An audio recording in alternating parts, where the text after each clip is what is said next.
दर्शकों नमस्कार। ग्राम समाचार में आपका स्वागत है। आज अब ये जो दिसंबर है ये बीतने को है 2020 का। एक दशक हमारा बीत गया और नए साल की शुरुआत और नए साल का जो स्वागत है उसके तैयारी में लोग लगे हुए हैं। इसके साथ ही साथ जो पुराना साल बीता है उसके हिसाब किताब भी हम लोग करने में लगे हुए हैं। क्या हुआ, हमने क्या खोया, हमने क्या पाया।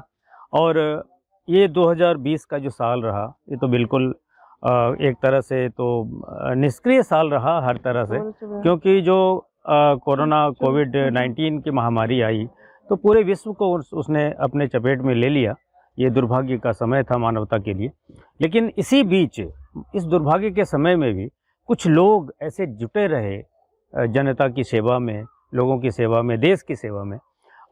उनका हम नमन करते हैं और उनको हम लोग इज़्ज़त के साथ बात भी करते हैं, उनसे जानने की कोशिश करते हैं कि उन्होंने इस कोरोना काल में कितना हद तक किस तरह का फेस किया चैलेंजेज को और क्या-क्या बात हुआ। इसी क्रम में हम लोग बहुत ही गहमा-गहमी में रहने वाले जो नेता होते हैं, हमारे जो जनप्रतिनिधि होते हैं, तो उनसे हम लोग बात जब करते हैं तो उनकी दिनचर्या को देखना चाहते हैं।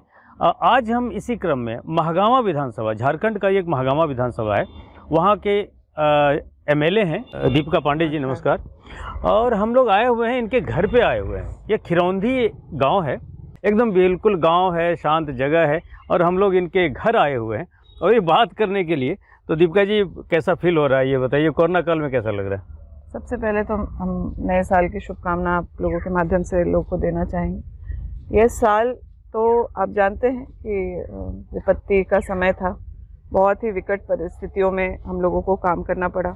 मुझे नहीं लगता कि जो भी जनप्रतिनिधि सालों से भी रहे होंगे उन्हें इतना मुश्किल साल देखना पड़ा होगा। लेकिन ये हम लोगों के लिए मौका भी था कि हम लोग इस बात को साबित कर सकें जो बदलाव झारखंड में आया है वो अच्छे के लिए आया है। अच्छी नीयत और मंशा से सरकार काम कर रही है। तमाम वैसे काम जो हम लोगों को कोरोना में जनता के लिए करना चाहिए था, वो चाहे प्रवासी मजदूर को लाने की बात थी, चाहे यह राज्य पिछले सरकार में बदनाम हो चुका था कि यहाँ भूखमरी से भी मौत होती है, इस कोरोना के वक्त भी आपको झारखंड में इस तरह की कोई बातें सामने नहीं आई होंगी जहाँ लोगों को भूख थाना में खाना खिलाना या दीदी किचन के माध्यम से या फिर जो खाद्यान्न वितरण का काम इस सरकार में बहुत सुचारू रूप से चला। स्वास्थ्य सेवाएं कितनी जर्जर हैं आप जानते हैं। हम लोगों को विरासत में टूटी फूटी अस्पतालें हर जगह मिली थी, उसके बावजूद भी जो रिकवरी रेट झारखंड में रहा या जिस तरह की व्यवस्था सरकार ने स्वास्थ्य के मामले में की, उस सीमित संसाधन में यह कर पाना बहुत ही मुश्किल काम था। इसमें न सिर्फ जनप्रतिनिधि बल्कि जितने प्रशासनिक पदाधिकारी हैं, पुलिस का महकमा हो, खास करके जो स्वास्थ्य कर्मी और सफाई कर्मी, उन लोगों की बहुत अहम भूमिका रही। कई सारे समाज सेवी इसमें आगे बढ़ करके आए और उन्होंने अपना योगदान दिया। तब हम जाकर के झारखंड में इस कोरोना की लड़ाई में बाकी लोगों, पूरे देश के लिए मिसाल बन सके। सरकार ने अब बताया है कि वो सिर्फ बोलती नहीं है कि हवाई चप्पल वालों को हवाई जहाज पे चढ़ाएंगे, लेकिन जब ज़रूरत पड़ी तो मजदूर भी हवाई जहाज से आ सकते हैं। उसके लिए मिसाल झारखंड ने कायम किया। पहली ट्रेन अगर मजदूरों के लिए चली तो वो झारखंड के लिए चली। वो इस सरकार मंशा को दिखाता है कि हम गरीबों के लिए। दीपिका जी, आप एक राजनीतिक सवाल हम ये कहेंगे कि देखिए ये 2020 अब बीतने को है, तो भाई जनता तो हिसाब मांगेगी बिल्कुल कि साल भर आपने क्या किया। ठीक है, कोरोना का बहाना हम नहीं बना सकते हैं, लेकिन ये सच्चाई है, हकीकत है कि कोरोना ने बहुत प्रभावित किया, बात तो सही है। लेकिन आप मजदूरों की बात करते हैं, आप तो ले आए मजदूर को, लेकिन सरकार वो मजदूर यहाँ टिक सके उसके लिए सरकार क्या कर रही है? देखिए, हम लोगों के कार्यकाल को 1 साल 5, हम लोगों ने जितने भी वादे किए वो 5 साल के लिए था। और मुझे लगता है कि अगर हम बात करें तो पिछले झारखंड को बने 20 साल हो गया। पिछला साल इस विपत्ति के बावजूद मुझे लगता है एक ऐसा साल रहा है जिसमें हम लोगों ने बहुत सारे कामों की शुरुआत की और साथ ही साथ कई सारे ऐसे काम किए जो राज्य में सालों से नहीं हो रहा था। वो चाहे पेंशन की बात हो गरीबों, आज आप गांव घर में जाएंगे तो आपको सबसे ज़्यादा लोग परेशान दिखेंगे पेंशन को लेकर के, राशन कार्ड को लेकर के। 15 लाख नए लोगों को राशन कार्ड से जोड़ा गया। कल ही हमारी सरकार ने 1 साल पूरा किया है। 11 लाख से ऊपर लोगों को डायरेक्ट बेनिफिट देने का विभिन्न योजनाओं से, वो चाहे पेंशन हो बना हो, उनका राशन कार्ड बना हो, चाहे उन्हें सरकारी किसी योजना सुकन्या का लाभ मिला हो, चाहे जो दीदी और महिलाएं हैं उन लोगों को स्वयं सहायता के माध्यम से मदद पहुंचाने की बात हो। 11 लाख लोगों को उनका जॉब कार्ड हो, लेबर रजिस्ट्रेशन हो, इस तरह के लाभ जो है सरकार ने दिलाए। मुझे लगता है कि ये संख्या बहुत ही उत्साहित करने वाली है। और हमने पूरे कार्यकाल में हम लोगों ने कोरोना का बहाना नहीं किया। ग्रामीण अर्थव्यवस्था को संभालने के लिए मनरेगा में जिस तरीके से आज काम चल रहा है, करोड़ों का बकाया, 200 से ऊपर करोड़ का बकाया मनरेगा के पेमेंट का बाकी था, जिसको हम लोगों की सरकार ने दिया। इस विपत्ति के समय भी कुछ दर जो है मनरेगा का बढ़ाने का काम हम लोग की सरकार ने किया, और आने वाले 3 महीने में और साल भर पूरा होते होते वो मजदूरी जो है 300 रुपये तक पहुंच जाए, ताकि ग्रामीण जो मजदूरी करने वाले लोग हैं उन लोगों को गांव के बाहर ना जाना पड़े। इसका भी प्रयास किया जा रहा है। जो हमारे लोग बाहर हैं आज वो या तो कंस्ट्रक्शन लाइन में काम कर रहे हैं, वहाँ जाके उन लोगों ने वो स्किल हासिल किया है, या कपड़ा के काम से जुड़े हुए हैं, वीविंग हो चाहे प्रोडक्शन मिल्स में हो। तो ये 2 चीज़ जो है सरकार ने भी आइडेंटिफाई किया है और इसको लेकर के योजनाएं बन रही हैं, ताकि आने वाले साल में झारखंड के लोगों को बाहर जाकर के शोषित ना होना पड़े। कोरोना में हम लोगों ने देखा कि यहाँ के लोग बाहर काम कर रहे थे, लेकिन जब उनका साथ देने का समय दूसरे राज्यों का आया तो उनको भगवान भरोसे छोड़ दिया गया। बिल्कुल। ना वहाँ की सरकारों ने और ना केंद्र सरकार ने किसी तरह की मदद झारखंड के लोगों को पहुँचाने का, जो प्रवासी है। बगल के राज्यों में आप देखिए हज़ारों किलोमीटर पैदल चल कर के लोग आए, लेकिन झारखंड ने अपने लोगों को नहीं छोड़ा।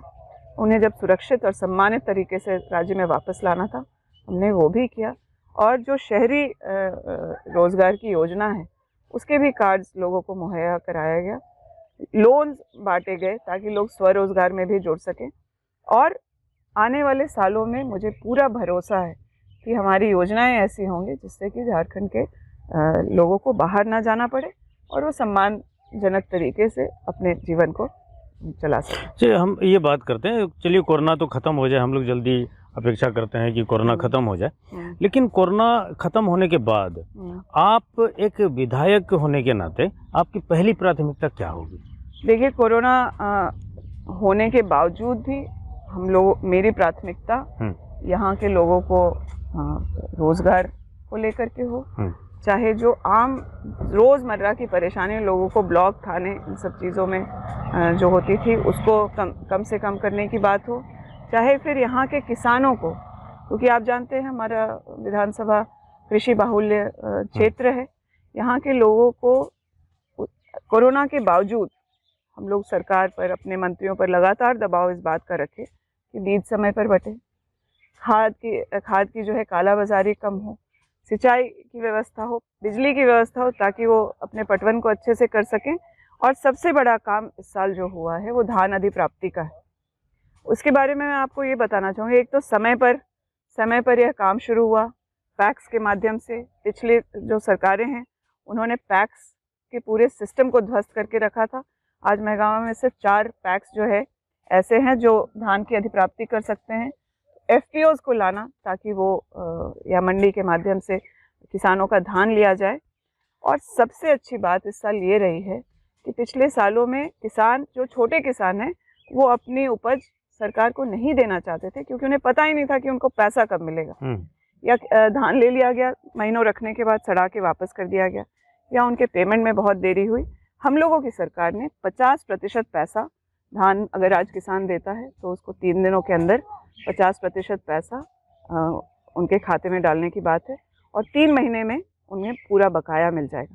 तो आप उसको इस तरीके से समझिए कि 2050 का जो दर, जो मिनिमम ग्रेड है, उसका भी जो तय किया गया है, 1025 रुपया किसान को 3 दिनों के अंदर मिल जाता है।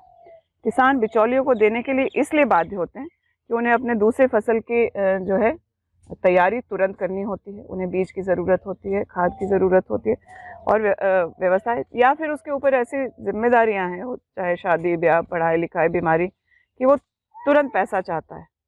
तो अगर बाज़ार के लोग 1200 रुपये दे रहे थे तो उन्हें 1025 सरकार तुरंत दे रही है, और आने वाले साल में ये परसेंटेज ज़रूर 50 से बढ़ करके अन्य राज्यों की तरह 60, 70, 75% तक हो जाएगा। तब किसान को उतना पैसा जो उसके लिए तत्काल ज़रूरी है वो मिलेगा, और बाकी पैसा धीरे धीरे उन्हें अलग अलग समय पर दिया जाएगा। तो ये एक बहुत ही बड़ा काम इस सरकार में हुआ है। दीपिका जी, एक बात, जब किसानों की बात चली है तो अभी बहुत ही ज़्यादा चर्चा में हो रही है किसान बिल, तीनों जो बिल पास हुए हैं, उस तीनों बिल को आप किस तरह से, एक एक करके आप बताइए कि आप किस तरह देखती हैं उन तीनों बिलों को? देखिए, ये कानून जो बनाया गया तानाशाही तरीके से, अगर इसमें कुछ गलत नहीं होता तो जो तमाशा हम लोगों ने लोकतंत्र के मंदिर में देखा वो हमें देखने को नहीं मिलता। इसमें जो जमाखोरी का स्कोप इस सरकार ने किया है वह अपने आप में आश्चर्यजनक है, और सेठ साहूकारों के लिए नहीं, ये मझोले व्यापारियों के लिए भी नहीं छोड़ा है, ये अडानी और अंबानी के लिए छोड़ा है। बड़े बड़े वेयर हाउसेस बनाने की तैयारी अलग अलग जगहों पर इसकी बातें आ रही हैं कि अडानी अंबानी लगे हुए हैं वेयर हाउसेस बनाने के लिए, और वो सारा भंडारण वो करेंगे, और जो उपज किसान से 10, 20, 30 रुपए में ले लिया जाता है वो बड़े बड़े मॉल्स में 100, 150, 200 में बिकेगा। उस पर सरकार का कोई नियंत्रण नहीं हो। तो आज जो लोग किसान नहीं हैं और अपने घरों में, मिडिल क्लास खास करके, कि वो अपने घरों में अपने आप को सुरक्षित महसूस कर रहे हैं, तो वो जाने कि इसका असर उनके बजट पे भी पड़ेगा। जो चीज़ आपको 20, 25, 30 रुपये मिलना चाहिए, अगर इस देश में 150 रुपये बिकने लगेगा तो उसका असर समाज के हर वर्ग पर होना है। तो महंगाई इससे कंट्रोल में बाहर हो जाएगी। दूसरा कि भाई कॉन्ट्रैक्ट फार्मिंग अगर 2-3 पूंजीपतियों के हाथ में दे दिया जाएगा तो फिर किसानों का क्या होगा? कि सरकार तो कहती है कि जब कॉन्ट्रैक्ट फार्मिंग आप करते हैं तो उस समय आप कीमत लगा लीजिए, मान लीजिए कि आपका धान नहीं भी हुआ तो आपको उतना पैसा तो मिल ही जाता है। जितने आसानी से ये कहा जा रहा है वो बिल्कुल नहीं है। आप तमाम ऐसे मामले आपको मिलेंगे जहाँ क्वालिटी का एक्सक्यूज़ देकर, क्योंकि अब किसान के पास कोई उपाय नहीं बचा है, क्वालिटी के नाम पर उसको रिजेक्ट कर दिया गया है, और आपके टर्म्स कंडीशंस के बावजूद आपको जो पैसा मिलना चाहिए वो आपको नहीं मिल रहा है। और इस कॉन्ट्रैक्ट फार्मिंग का बहुत बुरा असर महिलाओं पर भी, जो महिला मजदूर हैं, खेत मजदूर हैं, उन लोगों पर भी पड़ने वाला है। उनके किसानों के शोषण का जो है, ये तो ईस्ट इंडिया कंपनी की तरह हो गया ना। चंपारण में जो आंदोलन शुरू हुआ था वो इसी बात पर हुआ था ना, कि ईस्ट इंडिया कंपनी लोगों को बाध्य कर रही थी कि आप क्या उपजाएंगे।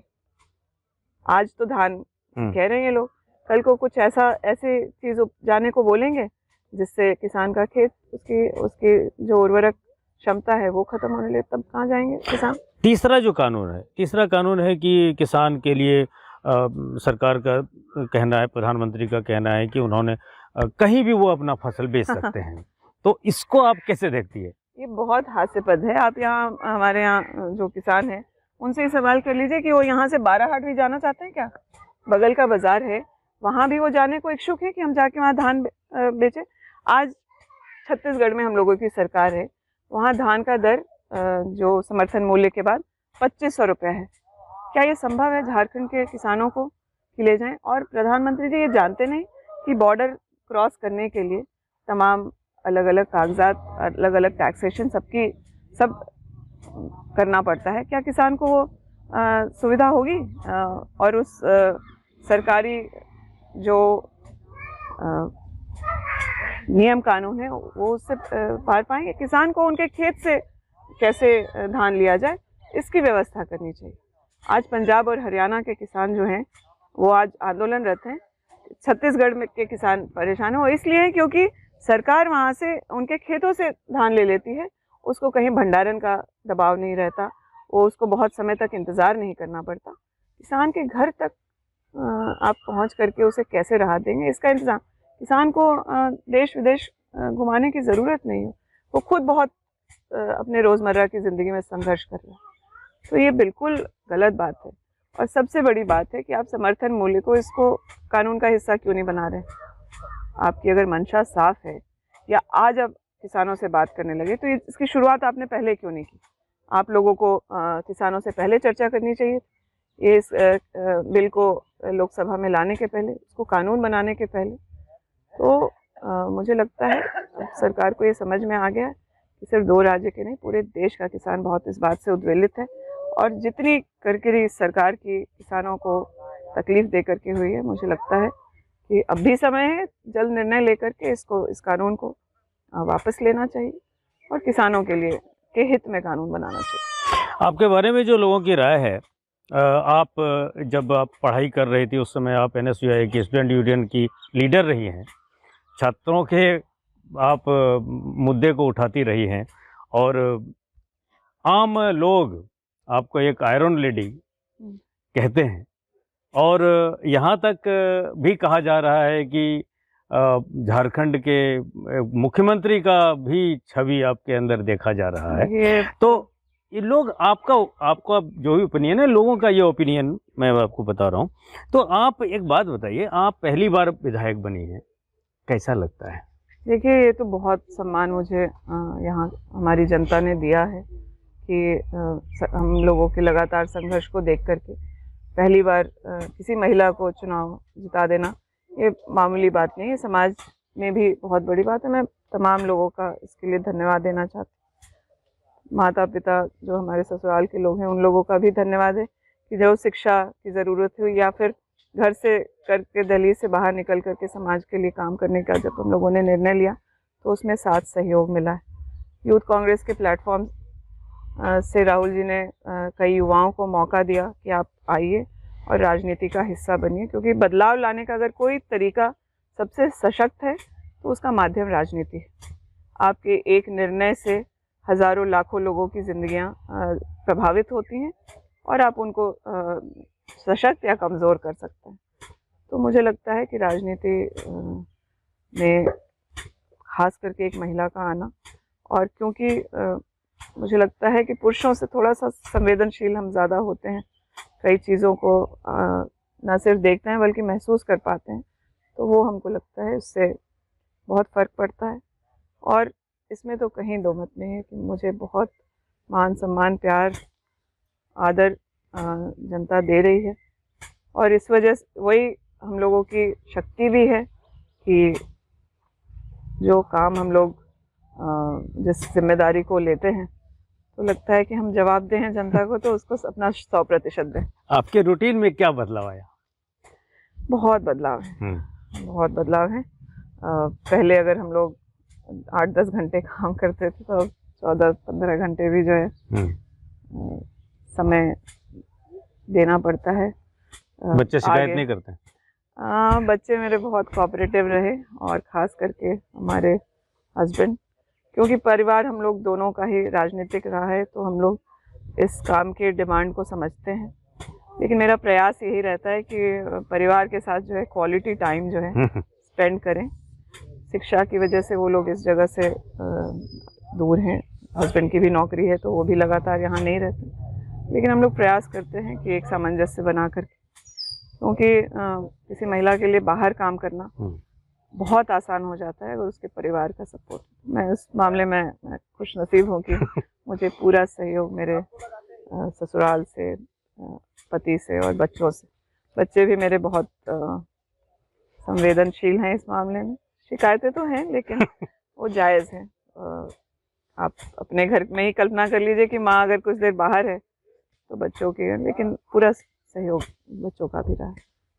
आप और एक जो सवाल है आम आदमी का, और विशेष करके जो विरोधी दल हैं आपके, उनका कहना है कि नया महंगामा का एकदम बिल्कुल दिया गया, नारा दिया गया, और 1 साल में तो कुछ हुआ ही नहीं। देखिए, नया महंगामा का नारा अगर हम लोगों ने दिया है, और 5 साल तो मेरा कार्यकाल होता है, 5 साल समय तो मुझे देना पड़ेगा।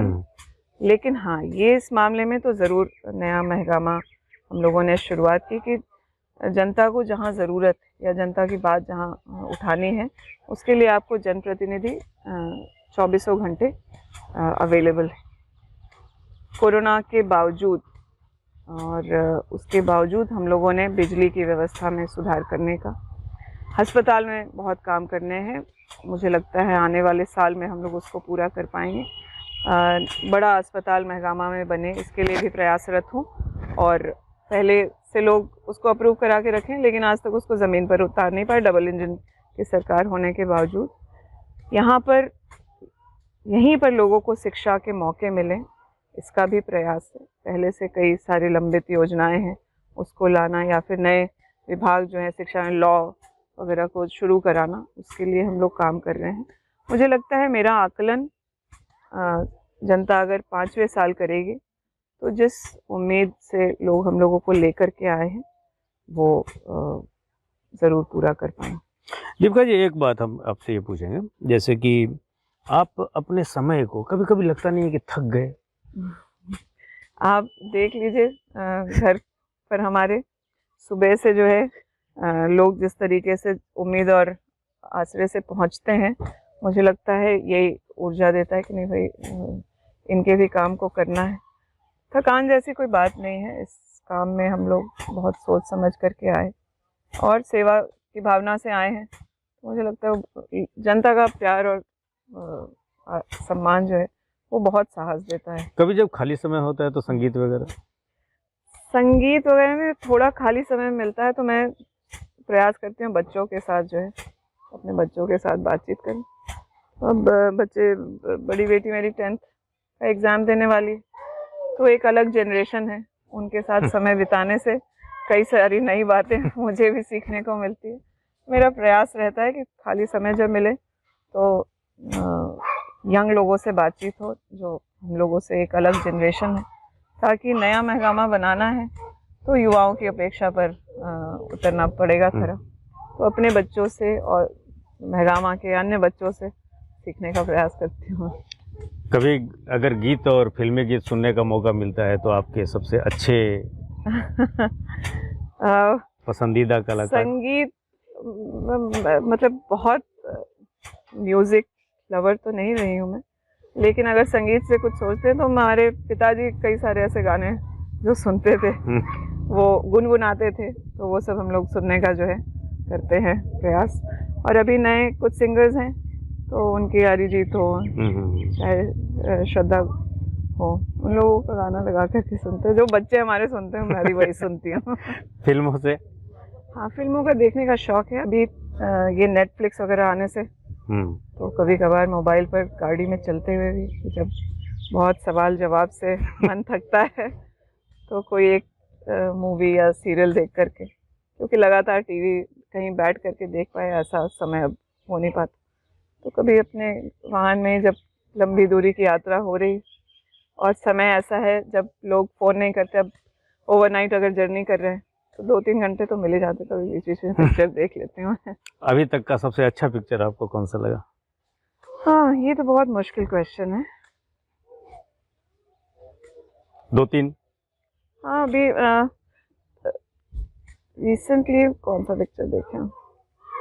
मुझे लगता है मूवी ने सीरियल्स जो है नेटफ्लिक्स पर देख रही हूँ।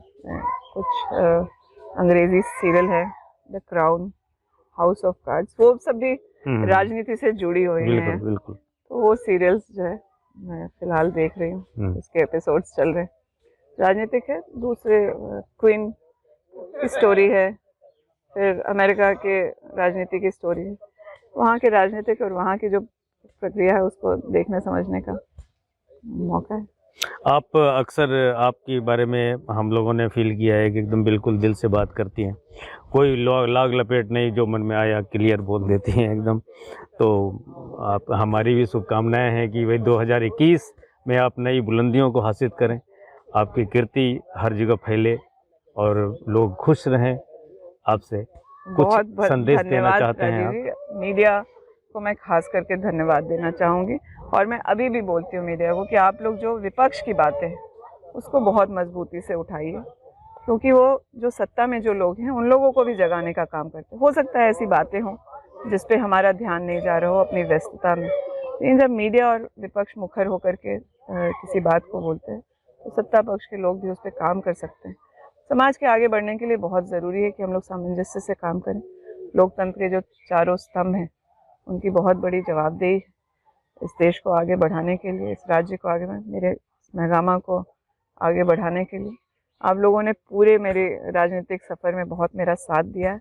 मैं आज आप लोग का उस बात के लिए धन्यवाद भी देना चाहती हूँ, और मुझे बराबर मेरे कॉन्शियस को और जो जनता की समस्या को उसको आप लोग उजागर करते रहें, पूरी ताकत से करें, ताकि मैं भी जो समाधान जो आज सत्ता में होने की वजह से मुझे करना चाहिए उसको सशक्त रूप से कर सकूं। वो तो ठीक है, लेकिन आपका घर जब देखने आए तो देख रहे हैं ये धान की तैयारी हो रही है, बताइए इसके बारे में, क्या क्या चल रहा है अभी? परिवार तो हमारा किसान ही है। हाँ। और हर साल जो है अपनी उपज के अलावा जो हमारे गांव घर के लोग हैं वो लोग भी यहीं आकर के अपनी तैयारी जो है धान की करते हैं। हम लोगों का भी मन लगता है, लगातार जो है आंगन में गतिविधि रहती है और देखने समझने को। इस साल खुशी की बात यह है कि लोग अपने धान की खेती से बहुत खुश हैं। हाँ। उपज अच्छी हुई है, सरकार ने भी अच्छा रेट देने का तय किया है, लेकिन इस साल जो है हमको लगता है ट्रस्ट बिल्डिंग, भरोसा जो सरकार पर होना चाहिए लोगों को धान देने का, उस एक्सरसाइज को ही हम लोग पूरा कर पाएंगे। और इस बार जो रेट है उसका फ़ायदा जब छोटे किसानों तक पहुंचेगा, मुझे लगता है अगले साल किसान जो है ज़्यादा मात्रा में धान सरकार को देगा। इसी प्रयास में हम लोग कि लोगों को कैसे ज़्यादा से ज़्यादा सुविधा हो जाए धान देने के लिए, ताकि किसी किसान के घर में अगर आज 800 रुपये अधिक पैसा जाता है तो उसे वो अपने बहुत ज़रूरी काम जो है कर पाते हैं। उसी के प्रयास में हम लोग। बिल्कुल अच्छा लगा आपका ये खलिहान देख के, धान की तैयारी हो रही है, ये सब चीज़ देख के आपको भी लगता है कि एकदम जुड़े हुए हैं, ज़मीन से जुड़े हुए हैं। बिल्कुल, तो हम लोग भी अपेक्षा करते हैं कि आप इसी तरह ज़मीन से जुड़े हुए रहिए, बहुत धन्यवाद। यही ताकत देता है। और जो भी राजनीतिक समझ है, अगर आप जनता से जुड़े हुए नहीं हैं तो फिर संभव नहीं कि आप संवेदनशीलता से मुद्दों पर काम कर सके, ताकत से मुद्दों पर काम कर सकें। और इसे जनता ने जगह पे पहुंचाया है, तो इनसे दूर होकर के तो फिर आप कोई काम कर ही नहीं सकते। चलिए, अब क्या संदेश देना चाहते हैं महगामा की जनता को? नया साल आ रहा है, आप नए साल के 2 दिन पहले हमारे घर पर आए हैं। मैं आप लोगों के माध्यम से महगामा के तमाम जनता को उनका धन्यवाद करते हुए नए साल की शुभकामना देना चाहती हूँ। Happy new year. तो चलिए, मैं भी हैप्पी न्यू ईयर कहता हूँ आप लोगों को, और हम लोग मिलते रहेंगे नए नए प्रतिनिधियों के साथ, जनप्रतिनिधियों के साथ, और हमारी यात्रा फिर जारी रहेगी। तब तक के लिए नमस्कार।